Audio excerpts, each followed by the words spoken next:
Share market के मुख्य भाग कौन कौन से हैं, है ना। तो इसको समझना बहुत ज़रूरी है। इसके दो भाग होते हैं, एक होता है प्राइमरी मार्केट और दूसरा सेकेंडरी मार्केट। प्राइमरी मार्केट जहां कंपनी पहली बार शेयर बेचती है, जिसको क्या बोलते हैं आईपीओ। जब कंपनी आईपीओ लॉन्च करती है उसको क्या बोलते हैं प्राइमरी मार्केट, जहां कंपनी जो है पहली बार शेयर बेचती है।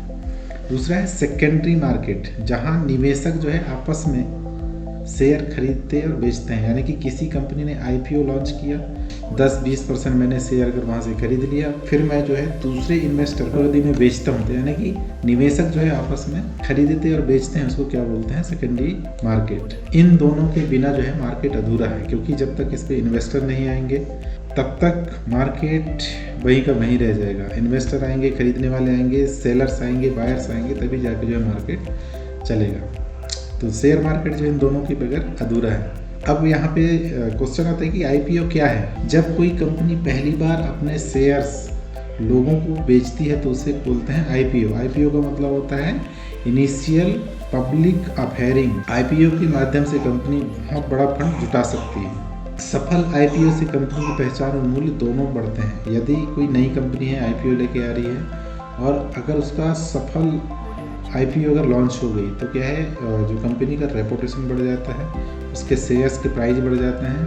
निफ्टी और सेंसेक्स क्या है, निफ्टी और सेंसेक्स ये दोनों इंडेक्स हैं जहाँ पे सारी कंपनियां लिस्टेड रहती हैं। सेंसेक्स में सबसे जो टॉप की 30 कंपनियां हैं वो इस पे लिस्टेड हैं, है ना। इसको बीएसई बोलते हैं, बॉम्बे स्टॉक एक्सचेंज। निफ्टी 50 कंपनियां इस पे लिस्टेड हैं, इसको बोलते हैं नेशनल स्टॉक एक्सचेंज। ये मार्केट की हेल्थ रिपोर्ट की तरह काम करते हैं। अब नेक्स्ट जो आता है शेयर मार्केट से पैसा कमाते कैसे हैं, तो कई मुख्य तरीके हैं इसके। कम दाम पे खरीद कर अधिक दाम पे बेचना, जैसा कि आईपीओ लॉन्च हुआ, आईपीओ लॉन्च होने के बाद, या फिर जो पहले से कंपनी है जिसकी रिपोर्टेशन ठीक है बट आपको एनालाइज करना पड़ेगा कौन सी कंपनी की शेयर्स अच्छे हैं, कौन सी कंपनी की जो रेपुटेशन है वो अच्छा है, उसके प्रोडक्ट कैसे हैं, है ना, उस पर सप्लाई कितना है, डिमांड कितना है उस कंपनी के प्रोडक्ट की। ये सारी चीज़ें जो आपको एनालाइज करना पड़ेगा।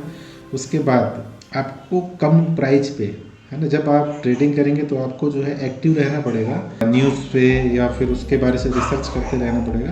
तो आपको पता चलेगा कि प्राइस कम कब होएगी और उसके बाद बढ़ने वाली कब है। तो जैसे ही प्राइस कम होती है आप खरीदना चालू करेंगे और अधिक दाम पे बेचेंगे तो आपको क्या है इससे बेनिफिट्स होएगा। ट्रेडिंग इन्वेस्टमेंट, है ना, आप ट्रेडिंग भी कर सकते हैं, वीकली मंथली एक्सपायरी रहता है। ऑप्शन ट्रेडिंग कर सकते हैं, फ्यूचर ट्रेडिंग कर सकते हैं, इंट्राडे पे कर सकते हैं। दूसरा है डिविडेंड से कमाई। अब डिविडेंड क्या होता है, कंपनी द्वारा दिया गया लाभ, यानी कि जब कंपनी अपने जो इन्वेस्टर हैं उनको अपने लाभ हुआ है, जो बेनिफिट्स हुआ है, उसके कुछ परसेंट जो इन्वेस्टर है उनको देना चाहता है, तो डिविडेंड इसको बोलते हैं। कंपनी अपनी प्रॉफिट का हिस्सा जो है इन्वेस्टर को देता है, उसको बोलते हैं डिविडेंड। लॉन्ग टर्म वेल्थ बनाती है। अगर आप लंबे समय के लिए जो है इन्वेस्ट करते हैं तो अच्छा रहता है और कंपाउंडिंग से जो है आप पैसे बना सकते हैं। बोनस और स्लाइड से भी फायदे मिलते हैं। सुरक्षित निवेश कैसे करें, ये मोस्ट इम्पॉर्टेंट है। इस पर हमेशा छोटी राशि से शुरुआत करें, बड़ा राशि लेके ट्रेडिंग नहीं करना है। उसके बाद लॉन्ग टर्म के लिए निवेश करें। आपको जो है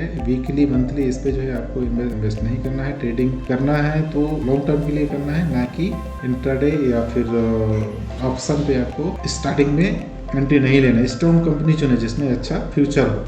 अच्छा कंपनी आपको रिसर्च करके उस पर जो है इन्वेस्ट करना पड़ेगा। पैनिक में सेल ना करें। हर महीने एसआईपी या नियमित निवेश कर सकते हैं। एसआईपी बहुत अच्छा है, इस पर जो है 15% का जो है एनुअल आपको रिटर्न मिल जाता है, तो एसआईपी से भी आप इन्वेस्ट कर सकते हैं। शेयर मार्केट कौन चलाता है, ये सबसे इंपॉर्टेंट चीज़ है कि चलाता कौन है शेयर मार्केट, है ना। तो सेबी जो security and exchange board of India है, मार्केट की निगरानी करता है, ये चलाता है ना। ये सुनिश्चित करता है कि मार्केट सुरक्षित और पारदर्शी और ईमानदारी से मार्केट चलना चाहिए। यदि जितने भी इन्वेस्टर हैं उनके साथ किसी प्रकार का फ्रॉड ना हो, धोखा ना हो, इसलिए अपने निगरानी पे जो है ये सेबी मार्केट को चलाता है।